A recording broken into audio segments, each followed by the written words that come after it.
ಯಾವುದಕ್ಕೆ ಒತ್ತು ಕೊಡ್ತೀನಿ ಅಂತಂದ್ರೆ ಈಗಾಗಲೇ ಅಣ್ಣವ್ರು ಹೇಳಿದ್ರಲ್ಲ,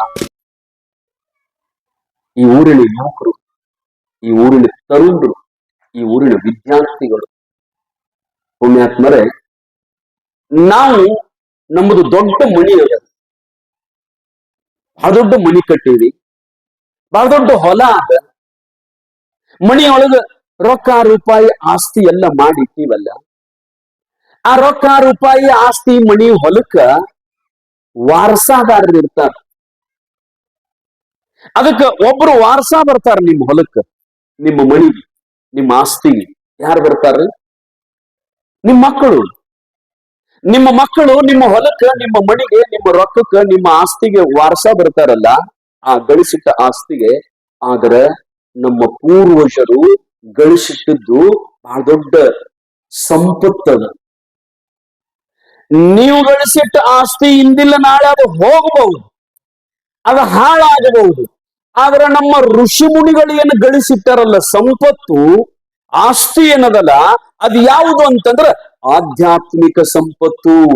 4 ವೇದಗಳು, 6 ಶಾಸ್ತ್ರಗಳು, 28 ದಿವ್ಯ ಆಗಮಗಳು, 18 ಪುರಾಣಗಳು, ಬ್ರಹ್ಮಸೂತ್ರ, ಭಗವದ್ಗೀತೆ, ಈ ಶಾಸ್ತ್ರ ಸಂಪತ್ತು ಅನ್ನೋದೇನದಲ್ಲ, ಇದನ್ನ ನಮ್ಮ ಪೂರ್ವಜರು ಏನು ಗಳಿಸಿ ಇಟ್ಟಾರಲ್ಲ, ಇದೇನು ಸಂಪತ್ತದಲ್ಲ, ಈ ಸಂಪತ್ತಿಗೆ ವಾರಸಾದಾರರು ಬೇಕಲ್ಲ.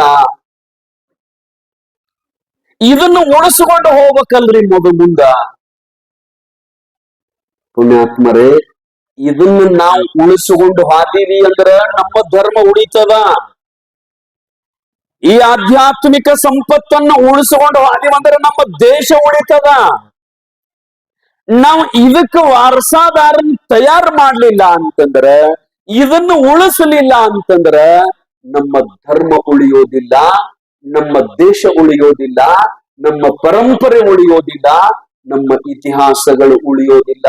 ಅದಕ್ಕ ನಾನು ಇಬ್ಬರಿಗೂ ವಿನಂತಿ ಮಾಡ್ಕೋತೀನಿ, ಸಂಗಾನಟ್ಟಿ ಗ್ರಾಮದ ಎಲ್ಲ ಹಿರಿಯರು ಇದಕ್ಕೊಂದಿಟ್ಟು ವಾರಸಾದಾರನ್ನು ತಯಾರು ಮಾಡಬೇಕು.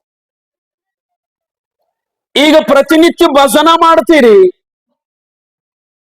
ದೇವ್ರ ಪೂಜಾ ಮಾಡ್ತೀರಿ, ಸಿದ್ಧಾಡ್ರು ಪೂಜಾ ಮಾಡ್ತೀರಿ, ಮೊದಲ್ನವ್ರು ಮಾಡ್ತಿದ್ರು, ನೀವು ಮಾಡ್ತೀರಿ. ಮುಂದೆ ಇದನ್ನು ಪೂಜಾ ಮಾಡಾಕ, ಇದನ್ನು ಕಸ ಹೊಡ್ಯಾಕ, ಇಲ್ಲಿ ಪ್ರವಚನ ಕಾರ್ಯಕ್ರಮ ನಡೆಸಾಕ ವಾರಸುದಾರರು ಬೇಕಲ್ಲ. ಅವ್ರು ಯಾರು ಅಂತಂದ್ರ ನಮ್ಮ ತರುಣ ಮಿತ್ರರು, ನನ್ನ ಯುವಕರು, ವಿದ್ಯಾರ್ಥಿಗಳು. ನಮ್ಮೆಲ್ಲರ ಮುಖ ಯಾವ ಕಾಡ್ ಆಗ್ಯಾವ ಅಂತಂದ್ರ ಬಹಳಷ್ಟು ಧರ್ಮವನ್ನು ಬಿಟ್ಟು ದೂರ ಹೋಗಿಬಿಟ್ಟಾವ ನಮ್ಮ ಎಲ್ಲ ವೃತ್ತಿಗಳು. ನಮ್ಮ ಹುಡುಗರು, ನಮ್ಮ ತರುಣರು, ನಮ್ಮ ಯುವಕರು ಧರ್ಮ ಆಧ್ಯಾತ್ಮ ಅಂತಂದ್ರೆ ಬಹಳ ದೂರ ಆಗಿಬಿಟ್ಟಾರ ಎಲ್ಲರೂ. ಅವರನ್ನು ಇಲ್ಲಿ ಕರ್ಕೊಂಡು ಬರುವುದು ಬಹಳ ಕಷ್ಟದ ವ್ಯವಸ್ಥೆ ಅದ. ನಾನು ಪ್ರತಿನಿತ್ಯ ಚಿಂತನೆ ಮಾಡುವುದ ಅದ. ಪ್ರತಿನಿತ್ಯ ಚಿಂತನೆ ಮಾಡಿ ಮಾಡಿ ಮೊನ್ನೆ ಅಣ್ಣವರು ನಮ್ಮ ಆಶ್ರಮಕ್ಕೆ ಬಂದಾಗ ಹೇಳಿದ್ನ ಅವ್ರ ಮುಂದೆ, ಬೆಳಗಲಿಯೊಳಗ ನಾನು ಇದೇ ಉದ್ದೇಶಕ್ಕಾಗಿನೇ ನಾನು ಕಾರ್ಯಕ್ರಮ ಆಯೋಜನೆ ಮಾಡೀನಿ. ಒಂದು ಇದೇ ಉದ್ದೇಶಕ್ಕಾಗಿನೇ, ಏನಂತಂದ್ರ ವಿದ್ಯಾರ್ಥಿಗಳು ಆಧ್ಯಾತ್ಮದ ಕಡೆಗೆ ಬರ್ಬೇಕಲ್ಲ, ನಮ್ಮ ಯುವಕರಿಗೆ ಧರ್ಮದ ಜ್ಞಾನ ಬರ್ಬೇಕಲ್ಲ. ಅದರ ಸಲುವಾಗಿ 11 ದಿನ ಪ್ರವಚನ ಕಾರ್ಯಕ್ರಮವನ್ನ ನಮ್ಮ ಬೆಳಗಲಿಯೊಳಗ ಆಯೋಜನೆ ಮಾಡಿ ಸುತ್ತಮುತ್ತಲಿನ ಎಲ್ಲ ಶಿಕ್ಷಣ ಸಂಸ್ಥೆಗಳಿಗೆ ಹೋಗಿ ನಾನೇ ವಿನಂತಿ ಮಾಡಿ ಎಲ್ಲ ವಿದ್ಯಾರ್ಥಿಗಳನ್ನ ಅಲ್ಲಿ ಕಾರ್ಯಕ್ರಮಕ್ಕೆ ಕರೆಸುವ ವ್ಯವಸ್ಥೆಯನ್ನು ಮಾಡಿ ಸಾವಿರಾರು ವಿದ್ಯಾರ್ಥಿಗಳು ಬರ್ತಿದ್ರು. ಆ ಸಾವಿರಾರು ವಿದ್ಯಾರ್ಥಿಗಳನ್ನ ಮುಂದೆ ಕೂಡಿಸಿ ಮಹಾತ್ಮದಿಂದ ಅವರಿಗೆ ಧರ್ಮದ ಜ್ಞಾನ, ಆಧ್ಯಾತ್ಮಿಕತೆಯ ಪರಂಪರೆ, ನಮ್ಮ ದೇಶದ ಅಸ್ತಿತ್ವವನ್ನು ಕುರಿತು 11 ದಿನ ಅವರಿಗೆ ತಿಳಿಸ್ತಿದ್ದೀವಿ. ಅಷ್ಟೇ ಅಲ್ಲ, ಅವರ ಹಂಗ ಹುಡುಗರು ಬರಂಗಿಲ್ಲ ಅಂತ ತಿಳ್ಕೊಂಡು ಅವರಿಗೆ ಬಹುಮಾನ, ಶಾಲಿ ಹುಡುಗರು, ನಮ್ಮೂರಿನ ತರುಣರು, ಯುವಕರು, ಹುಡುಗರು ಬರ್ಲಂತ ತಿಳ್ಕೊಂಡು ಅವರಿಗೆ ಬಹುಮಾನ. ಹೆಂಗಂತಂದ್ರೆ ಪ್ರವಚನ 1 ತಾಸು ಕೇಳುದ್ರೆ ನೀವು ಹಂಗ ಬರ್ತೀರಿ ಪ್ರವಚನಕ್ಕೆ. ನಾವ್ಯಾಕ ಹಂಗ ಬರ್ಬಿಡ್ರಿ ಸ್ವಾಮಿ, ಏನಾರು ತಗೊಂಡ್ ಬಾ ಅಂದ್ರೆ ತರ್ತೀವಿ ನಾಳೆ. ನೀವೇನು ತರಬೇಡ್ರಿವ, ದಿವ್ಸ ಬರುವಾಗ ಒಂದೊಂದು ರೊಟ್ಟಿ ಹಾಕೊಂಡು ಬರ್ರಿ ಉಡ್ಯಾರಿ ಸಾಕು. ಏನ್ರಿ? ಒಂದೊಂದು ರೊಟ್ಟಿ. ಯಾಕಂತಂದ್ರ ಬಹಳ ದೊಡ್ಡ ದಾನದೊಳಗ ದೊಡ್ಡ ಶಕ್ತಿ ಅದ. ಇವತ್ತು ನೋಡ್ರಿ ಅಣ್ಣವ್ರು ಹೇಳಿದ್ರಲ್ಲ, ರೊಟ್ಟಿ ಬುತ್ತಿ ನಾನ್ ನೋಡಿನ ಒಳಗ ಗಂಟು ತುಂಬಿ ಎಷ್ಟು ಬಂದು ಕುಂತಾವ್ ರೊಟ್ಟಿ ಬುತ್ತಿ. ಒಂದು ರೊಟ್ಟಿ ಇಂತಹ ಕಾರ್ಯಕ್ರಮದೊಳಗೆ ತಂದು ನಾವು ಸಿದ್ಧಾರೂಢನ ಸಲುವಾಗಿ, ಸಿದ್ಧಾರೂಢನ ಭಕ್ತನ ಸಲುವಾಗಿ ಒಂದು ರೊಟ್ಟಿ ತಂದು ಅವ್ರ ಬಾಯಿಯೊಳಗೆ ಹಾಕಿದೀವಿ ಅಂದ್ರೆ ಸಿದ್ಧಾರೂಢ ನಮ್ಮ ಮಣಿಯೊಳಗ ವಂಶ ಪರ್ಯಂತರವಾಗಿ ಒಂದು ತುತ್ತ ಅನ್ನಕ್ಕೆ ಎಂದೂ ಕೊರತೆ ಮಾಡಂಗಿಲ್ಲ ಸಿದ್ಧಾರೂಢ.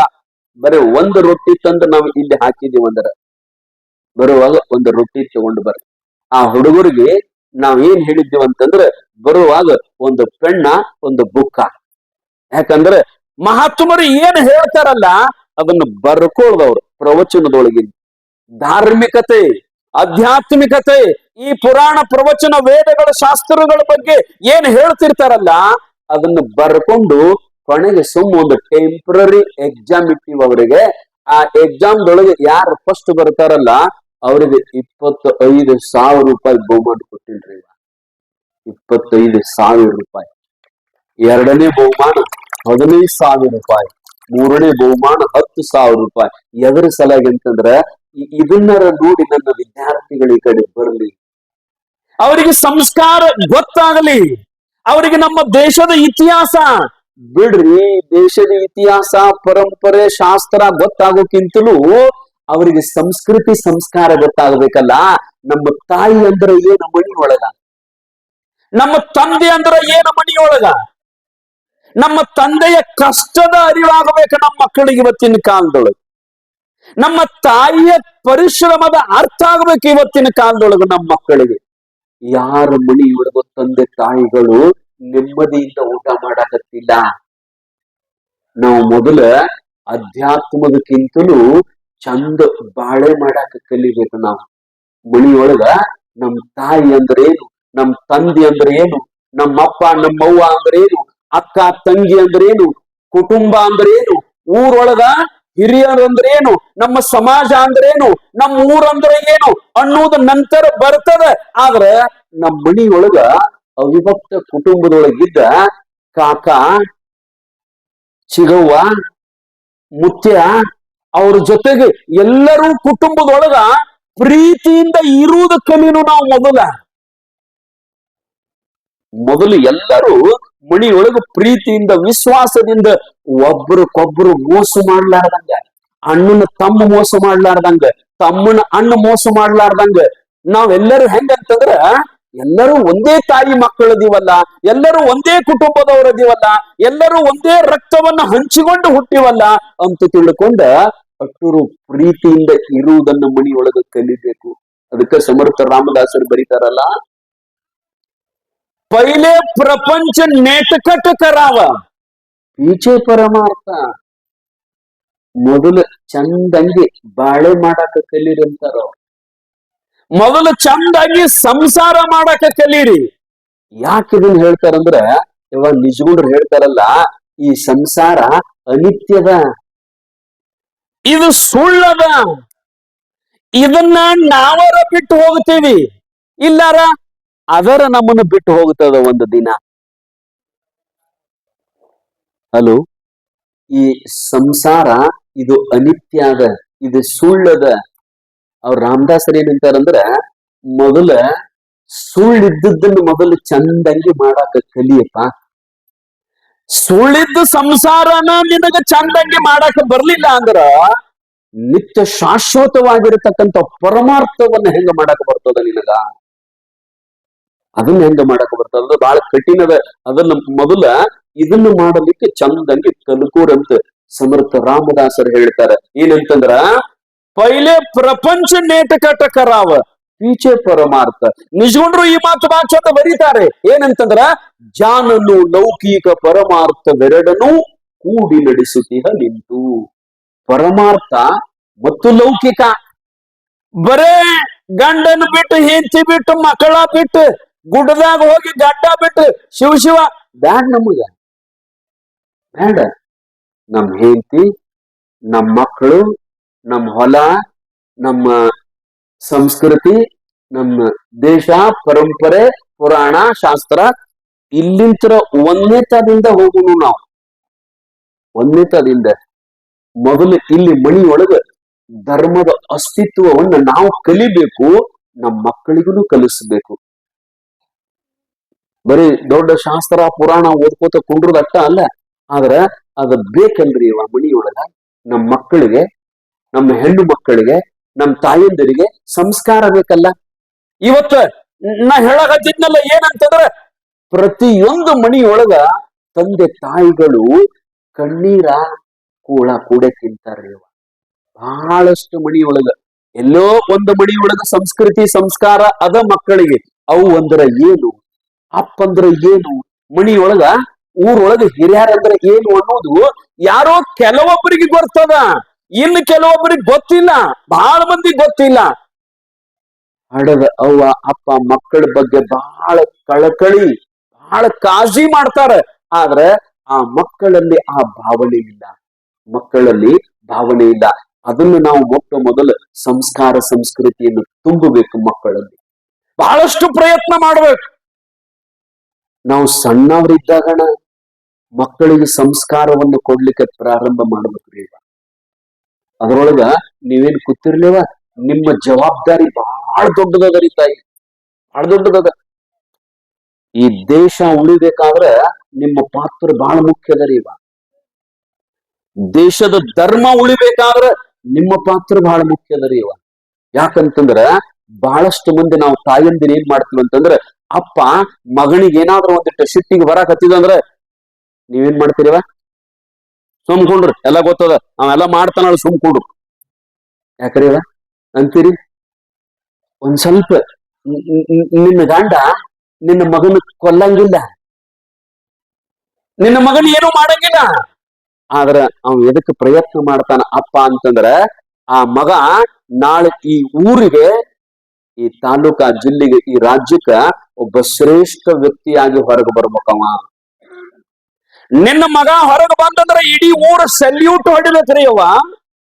ನಿನ್ನ ಮಗ ಹೊರಗೆ ಬಂದಂದ್ರ ನಮಸ್ಕಾರಿ ನಮಸ್ಕಾರಿ ಅನ್ಬೇಕು. ನಾವ್ ಇನ್ನೊಬ್ಬರ ಕಡೆ ನಮಸ್ಕಾರ ಅನಿಸ್ಕೋಬೇಕಾಗಿತ್ತಂದ್ರ ಎಂತಹ ವ್ಯಕ್ತಿತ್ವವನ್ನು ಬೆಳೆಸ್ಕೋಬೇಕು ನಾವು. ಅಂತಹ ವ್ಯಕ್ತಿತ್ವವನ್ನು ನಿನ್ನ ಮಗನಿಗೆ ನೀನ ಮೊದಲ ಮಣಿಯೊಳಗೆ ಕಲಿಸ್ಬೇಕು.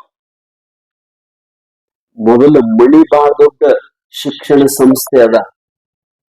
ಅಲ್ಲಿ ತಾಯಿ ಅಂತಕ್ಕಂತ ಹೆಣ್ಣು ಮಗಳು ಬಹಳ ದೊಡ್ಡ ಗುರು ಅದಾಳಕಿ, ಬಹಳ ದೊಡ್ಡ ಗುರು ಅದ. ನಿನ್ನ ಮಗಳಿಗೆ ಫಸ್ಟಿಗೆ ನೀನು ಪಡತಕ್ಕಂತ ಕಷ್ಟದ ಅನುಭವ ಆಗ್ಬೇಕು, ಅವನಿಗೆ ಕಷ್ಟದ ಅನುಭವ ಆಗ್ಬೇಕು. ನಿನ್ನ ಮಗ, ನಿಮ್ಮಪ್ಪ ಹೊಲದಾಗ ಕೆಲಸ ಮಾಡ್ತಾನ ಅನ್ನೋದು ನಿನ್ನ ಮಗಳಿಗೆ ಗೊತ್ತಾಗ್ಬೇಕು. ಸಾಲಿಯೊಳಗ ರೊಕ್ಕ ಕಿಶಾಗಿನ ತಗತಗದ ಹಿಂಗ ಖರ್ಚು ಮಾಡ್ತಾನಂದ್ರ ಆ ರೊಕ್ಕ ನಮ್ಮಪ್ಪ ತರಬೇಕಾದ್ರೆ ನಮ್ಮಪ್ಪನ ಬೆವರಿನ ಹಣಿ ಭೂಮಿ ಮೇಲೆ ಎಷ್ಟು ಬಿದ್ದದ ಅನ್ನೋದು ಅವನಿಗೆ ಕಲ್ಪನಾ ಬರ್ಬೇಕು. ಅದಕ್ಕ ನಮ್ಮ ಮಕ್ಕಳಿಗೆ ಒಳ್ಳೆಯ ಸಂಸ್ಕೃತಿಯನ್ನು ಕೊಡುವುದರಲ್ಲಿ ಬಹುತೇಕ ಬಹಳಷ್ಟು ಮಂದಿ ನಾವು ವಿಫಲರಾಗಿವು. ಮೊದಲು ನಮ್ಮ ಮನೆತನದ ಸಂಸ್ಕೃತಿಯನ್ನು ಕೊಟ್ಟು ಆ ನಂತರ ಅಧ್ಯಾತ್ಮದ ಸಂಸ್ಕೃತಿಯನ್ನು ಕೊಡು ಅವಾಗ. ಈಗ ನೀವು ಒಮ್ಮೆ ಹೇಳಿರ್ಬೇಕಾರ, ನಿಮ್ಮೊಳಗ ಸಾಲಿಗೆ ಹೊಂಟದ ಹುಡುಗ, ನಿಮ್ ಮಗ ಸಾಲಿಗೆ ಹೊಂಟದ ಅಂತ ತಿಳ್ಕೊರಿ, ಹೈಸ್ಕೂಲ್ ಕರ ಹೋಗ್ತಾನ, ಕಾಲೇಜ್ ಕರ ಹೋಗ್ತಾನ, ಅವನಿಗೆ ಹೇಳ್ರಿ, ಯಪ್ಪಾ ನಾವು ಲಿಂಗಾಯತರದೀವು, ನಾವು ಲಿಂಗಾಯತರದೀವಿ, ಒಂದಿಟ ಹಣಿ ಮೇಲೆ ವಿಭೂತಿ ಹಚ್ಕೊಂಡು ಹೋಗ್ಬೇಕಪ್ಪ ಅಂತ ಹೇಳಿರ್ಬೇಕಾರ. ಅವ್ನು ಹಚ್ಕೊಂಡು ಹೋಗ್ತಾನೆ. ಇವತ್ತು 3 ಬಟ್ ಇವತ್ತು ಹಚ್ಕೊಂಡು ನಾ ದೇವ್ರಿಗೆ ಹೊಂಟಾನೇನು, ಕಾಲೇಜ್ಗೆ ಹೊಂಟೀನಿ ನಾನು. ಅರೆ ಕಾಲೇಜ್ ಹೊಂಟ್ರ ವಿಭೂತಿ ಹಚ್ಕೊಂಡು ಹೋಗ್ಬಾರ್ದ? ಕಾಲೇಜ್ಗೆ ಹೊಂಟ್ರ ಕೊಳ್ಳಗ ರುದ್ರಾಕ್ಷಿ ಕಟ್ಕೊಂಡು ಹೋಗ್ಬಾರ್ದ? ಕಾಲೇಜ್ಗೆ ಹೊಂಟ್ರ ಕೊಳ್ಳಗ ಲಿಂಗ ಕಟ್ಕೊಂಡು ಹೋಗ್ಬಾರ್ದ? ಆ ಹುಡುಗಂತಾನ, ಯವ್ವ ನೀ ಹೇಳ್ತೀಯಲ್ಲ 3 ಬಟ್ಟು ವಿಭೂತಿ ಹಚ್ಕೊಂಡು ಹೈಸ್ಕೂಲ್ಗೆ ಹೋಗು, ಕಾಲೇಜ್ಗೆ ಹೋಗಂದ್ರ ಅಲ್ಲಿದ್ದವ್ರೆಲ್ಲ ನನಗ ಅಸಹ್ಯ ಮಾಡ್ತಾರ ಹುಡುಗರು. ಅರೆ ನೋಡಲ್ಲಿ 3 ಬಟ್ಟು ವಿಭೂತಿ ಹಚ್ಕೊಂಡು ಕಲಬುರ್ಗಿ ಶರಣಪ್ಪ ಆಗ್ಯಾನಪ್ಪ ಇವೇನ 12ನೇ ಶತಮಾನದ ಬಸವಣ್ಣ ಆಗ್ಯಾನ, ಏನು ಸಾಲಿಗೆ ಬರಾಕತ್ತಾನೋ, ಏನ ಕೈಲಾಸಕ್ಕೆ ಹೊಂಟಾನೋ, ಹಿಂಗ ಅಸಹ್ಯ ಮಾಡ್ತಾರ್ರಿ ಅವ ಅಂತ ಹುಡುಗಂತಾನ. ಅಂದ್ರ ನಾವ್ ಅರ್ಥ ಮಾಡ್ಕೋಬೇಕು, ನಮ್ಮ ಶಿಕ್ಷಣ ಸಂಸ್ಥೆಗಳು, ನಮ್ಮ ವಿದ್ಯಾರ್ಥಿಗಳು, ನಮ್ಮ ಶಾಲಿ ಹುಡುಗರು ಎಲ್ಲಿಗೆ ಬಂದು ನಿಂತಾವ? ಇವತ್ತಿ ಹಚ್ಕೊಂಡ್ರ ಅಪಮಾನ ಆಗತ್ತದ ಅನ್ನೋ ಪರಿಸ್ಥಿತಿಗೆ ನಮ್ಮ ಮಕ್ಕಳು ಬಂದು ನಿಂತಾರಂತಂದ್ರ ಮುಂದೆ ನಮ್ಮ ಧರ್ಮದ ರಕ್ಷಣೆ ಮಾಡುವುದು ಹೆಂಗ, ನಮ್ಮ ದೇಶದ ರಕ್ಷಣೆ ಹೆಂಗ, ನಮ್ಮ ಇತಿಹಾಸ ಪರಂಪರೆ ಶಾಸ್ತ್ರದ ಸಂಸ್ಕೃತಿಯ ರಕ್ಷಣೆ ಮಾಡುವುದು ಹೆಂಗ ತಾಯಂದಿರಾ? ಅದಕ್ಕೆ ನಾವು ಮಣಿಯೊಳಗ ಮುಂಜಾನೆ ಎದ್ದು ಕೂಡ್ಲೆ ಮಕ್ಕಳಿಗೆ ಹೇಳೋಕ್ಕಿಂತಲೂ ಮೊದಲ ನಾವು ಮಾಡಿಬಿಟ್ರೆ ಬಹಳ ಚಲೋ ರೀವ.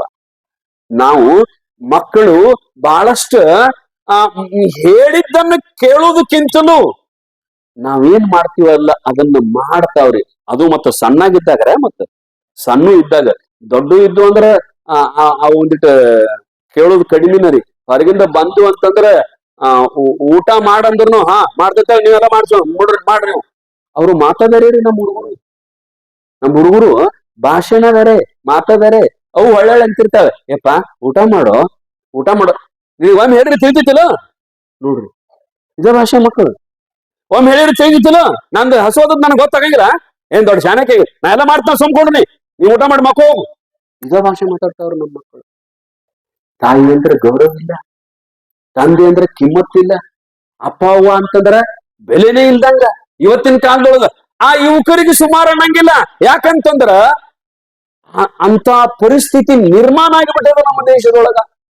ಅಂತಹ ಪರಿಸ್ಥಿತಿ ನಿರ್ಮಾಣ ಆಗಿಬಿಟ್ಟದ ನಮ್ಮ ಪ್ರತಿ ಗ್ರಾಮಗಳೊಳಗ. ಎಲ್ಲ ಹುಡುಗರಿಗೆ ನನಗನ್ನಿಸ್ತದ ಅವ್ರ ತಪ್ಪನ್ನುಕ್ಕಿಂತಲೂ ಆ ವಿದ್ಯಾರ್ಥಿಗಳು, ಹುಡುಗರು, ಯುವಕರು ಅವ್ರ ತಪ್ಪನ್ನುಕ್ಕಿಂತಲೂ ಮೊದಲು ನಾವು ತಪ್ಪು ಮಾಡಿವೇನಪ್ಪಾ, ನಮ್ಮ ಮಕ್ಕಳಿಗೆ ಸಂಸ್ಕಾರ ಕೊಡುವುದ್ರಲ್ಲಿ ನಾವು ವಿಫಲರಾದಿವೇನಪ್ಪಾ ಅಂತ ನಮ್ಗ ಅನ್ನಿಸ್ತದ ತಾಯಿಯಂದಿರ. ಅದಕ್ಕ ನಾವು ಏನ್ ಮಾಡ್ಬೇಕಂತಂದ್ರೆ ಮುಂಜಾನೆ ಎದ್ದು ಕೂಡಲೇ ನಾವು ಚಂದ ಸಂಸ್ಕಾರಯುಕ್ತವಾದ ಮಣಿತನ ಇತ್ತು ಅಂತಂದ್ರೆ ನಾವು ಮೊದಲು ಉಳಿಸ್ಕೋಬೇಕು. ಎದ್ದು ಕೂಡಲೇ ಅದ್ರಾಗ ಹೆಣ್ಮಕ್ಳಿಗೆ ಹೇಳುವ ಅವಶ್ಯಕತೆ ಇಲ್ಲ. ಯಾಕಂದ್ರೆ ಬಹಳಷ್ಟು ಇದನ್ನೆಲ್ಲ ಪಾಲನೆ ಮಾಡ್ಕೊಂಡು ಬಂದವ್ರು ನಮ್ಮ ಹೆಣ್ಮಕ್ಳು, ನಮ್ಮ ತಾಯಿಯಂದಿರು. ಅದಕ್ಕೆ ನಿಮ್ಮನ್ನೆವ ಭೂಮಿ ತಾಯಿಗೆ ಹೋಲಿಸ್ಕೊಂಡು ಬಂದಾರ. ಭೂಮಿ ತಾಯಿಗೆ ಅಷ್ಟು ತಾಳ್ಮೆ ನಿಮ್ಮಲ್ಲಿ. ಮಗ ಬೈದ್ರು ಬೈಲಿ, ಮನ್ಯಾಗ ಅತ್ತೆ ಬೈದ್ರು ಬೈಲಿ, ಗಂಡ ಬೈದ್ರು ಬೈಲಿ, ಯಾರು ಎಷ್ಟು ಬೈದ್ರು ಅದನ್ನ ನುಂಗುಕೊಂಡ ನೀವೇನ್ ಮಾಡ್ತೀರಿ ಅಂದ್ರ ಆ ಮಣಿಯೊಳಗ ಬಹಳ ಚಂದ ಬದುಕ್ತೀರಿ, ಇನ್ನೊಬ್ಬರಿಗೆ ಬದುಕಾಕ ಅವಕಾಶ ಕೊಡ್ತೀರಿ. ಅದಕ್ಕೆ ನಮ್ಮ ಪೂರ್ವಜರು ಹೇಳ್ಕೊಂಡು ಬಂದರು ತಾಯಿಯಂದಿರ ಬಗ್ಗೆ, ಕಾರೇಶು ದಾಸಿ ಕರಣೇಶು ಮಂತ್ರಿ ಭೋಜ್ಯೇಶು ಮಾತಾ ಶಯನೇಶು ರಂಭ ಕ್ಷಮಯಾದರಿತ್ರಿ ಇತಿ ಷಡ್ಗುಣ ಐಶ್ವರ್ಯ ಭಾರ್ಯ. ಭಾರ್ಯ ಅಂತಂದ್ರೆ ಹೆಂಡತಿ, ಭಾರ್ಯ ಅಂತಂದ್ರೆ ನಿಮ್ ಭಾಷೆ ಒಳಗಂತಿರ್ಲ ಹೇಂತಿ ಅಂತ ಯಾರಿಗೆ ಅನ್ಬೇಕು? ಇವೆಲ್ಲ ಗುಣ ಇದ್ದವ್ರಿಗೆ ಅನ್ಬೇಕು. ಏನು? ಕಾರೇಶು ದಾಸಿ. ಆ ಮಣಿಯೊಳಗೆ ನೀವು ಕೆಲಸ ಹೆಂಗ್ ಮಾಡ್ತೀರಿ ಅಂದ್ರ ಆಳಿನ ಆಳಾಗಿ ನೀವು ಆ ಮಣಿ ಸಲುವಾಗಿ, ಆ ಮಣಿತನದ ಸಲುವಾಗಿ ನೀವು ದುಡಿತೀರಿ. ಆ ನಂತರ ಮುಂಜಾನೆ ಎದ್ದು ಕೊಳ್ಳಿ ನಮ್ ತಾಯಂದಿರು ಬಹಳ ಭಕ್ತಿರಿ ಬಹಳ ಭಕ್ತಿ. ನೀವು ಈ ಊರಾಗಟ್ಟ ಅಲ್ರಿ, ಎಲ್ಲಿ ಬೇಕಾದಲ್ಲಿ ಯಾವ ಊರಿಗೆ ಹೋಗ್ರಿ ಬೇಕಾದ ಊರಿಗೆ ಹೆಣ್ಮಕ್ಳು ಬಹಳ ಭಕ್ತಿ. ಮತ್ತೆ ಸ್ವಾಮಿ ಇಂಡೈರೆಕ್ಟ್ ನಮ್ಮನ್ನ ಬೇಯಕತನತ್ ನೀವ್ ಏನಾರ ಅಂದಿರಿ, ಮತ್ತೆ ನಾವೇನ್ ಭಕ್ತಿ ಇಲ್ಲಂದ್ರೆ ಸ್ವಾಮಿ ಅವ್ರಟ್ಟಾದಾರ ಅಂತ ಅಂದಿರಿ. ಆದ್ರೂ ನೀವು ಭಕ್ತಿರದಿರಿಪಾ, ಭಕ್ತರದಿರಿ, ಭಕ್ತಿ ಐತಿ ನಿಮ್ಮಲ್ಲಿಯೂ, ಸಂಸ್ಕೃತಿ ಸಂಸ್ಕಾರ ಐತಿ ನಿಮ್ಮಲ್ಲಿಯೂ, ಇಲ್ಲ ಅಂತ ಅರ್ಥಲ್ಲ. ಆದ್ರೆ ಒಂದಿಟ್ಟು ಹೆಚ್ಚ ಅವ್ರಲ್ಲಿ ಬಹಳ ಭಕ್ತಿ ಅವ್ರು. ಯಾಕಂತಂದ್ರೆ ಎದ್ದು ಕೂಡ್ಲೆ ನಮ್ಮ ಮೌಗಳು, ಎದ್ದು ಕೂಡ್ಲೆ ಸಂಗಾನಟ್ಟಿ ಎಲ್ಲ ತಾಯಂದಿರು ಮುಂಜಾನೆ ಎದ್ದು ಕೂಡ್ಲೆ ಸ್ನಾನ ಮಾಡ್ಲಾರ್ದ ಬಾಯಾಗ ನೀರ್ ಹಾಕಂಗಿಲ್ಲ ಬಹಳ ಮಂದಿ ನಮ್ಮ ಮೌಗಳು. ಈಗಿನೂ ಹಂಗ, ಈಗಿನೂ ಪೀಳಿಗೆ ನೋಡ್ರಿ ಇದೇನ ಹಂಗ್ ಮಾಡಂಗಿಲ್ಲ. ನೀವೇನ್ ಮಾಡ್ತೀರಲ್ಲವ ಅದನ್ನಟ್ಟ ಕಲಿಸಿಬಿಡ್ರಿ ಸಾಕು ನಿಮ್ ಮಕ್ಕಳಿಗೆ, ಹೆಣ್ ಮಕ್ಕಳಿಗೆ ಅದನ್ನಟ್ಟ ಕಲಿಸಿಬಿಡ್ರಿ. ಮುಂಜಾನೆ ಎದ್ದು ಕೂಡಲೇ ನಮ್ಮ ಮೌಗಳು ಸ್ನಾನ ಮಾಡ್ಲಾರ್ದ ಬಾಯಾಗ ನೀರ್ ಹಾಕಂಗಿಲ್ಲ. ಸ್ನಾನ ಮಾಡಿ ಊರಾಗ ಎಷ್ಟು ದೇವ್ರದಾವ ನೋಡ್ರಿ, ಎಲ್ಲಾ ದೇವ್ರಿಗೆ ಅಡ್ಡಾಡಿ ಬರೋದು ಉದಿನ ಕಡ್ಡಿ ತಗೊಂಡ್ ನಮ್ಮ ಮೌಗಳು. ಮತ್ತೆ ನೀವ್ ಯಾರು ಹೋಗ್ತೀರೇನ್ರಿಪ್ಪ ಉದಿನ ಕಡ್ಡಿ ತಗೊಂಡ? ಎಲ್ಲಿದ್ರು ಸ್ವಾಮಿ ನಮ್ಗ ರಗಡಾಗಿರ್ತದ. ಎದ್ದು ಕೂಡ್ಲೆ ನೋಡ್ರಿ ಸ್ನಾನ ಮಾಡ್ಲಾರ್ದ ಅವ್ರ ಬಾಯಾಗ ನೀರ್ ಹಾಕಂಗಿಲ್ಲ. ನೀವು ನೀರ್ ನಾವು ಹಾಕಂಗಿಲ್ರಿ, ಚಾ ಹಾಕ್ತಿವ್ರಿ ನಾವು. ನೀರ್ ಎದ್ದು ಕೂಡ್ಲೆ ಹಾಕಂಗಿಲ್ರಿ, ಚಾ ಹಾಕ್ತಿವ್. ಮತ್ತಿನ್ ಬೇರೆ ಬೇರೆ ಬೇರೆ ಏನೈತದ್ನೆಲ್ಲ ಒಂದೊಂದ್ ದಿವ್ಸ ಜಳಕಾನ ಮಾಡಂಗಿಲ್ಲ ನಮ್ ಕಂಪನಿ. ನಾ ಮೊನ್ನೆ ಒಂದ್ ಊರಾಗ ಪ್ರವಚನಕ್ಕೆ ಹೋಗಿದ್ವಿ. ಪ್ರವಚನಕ್ಕೆ ಹೋಗಿ ಎದ್ದು ಕೂಡ್ಲೆ ಒಂದಿಟ್ಟು ಅಲ್ಲಿ ಸಂಡಾಸರೂಮ ಬಾತ್ರೂಮ್ ಇದ್ದಿದ್ದಿಲ್ಲ, ಸ್ವಾಮಿಗಳು ಹೊರಗ ಹೋಗುದ್ರಿ ಅಂದ್ರು.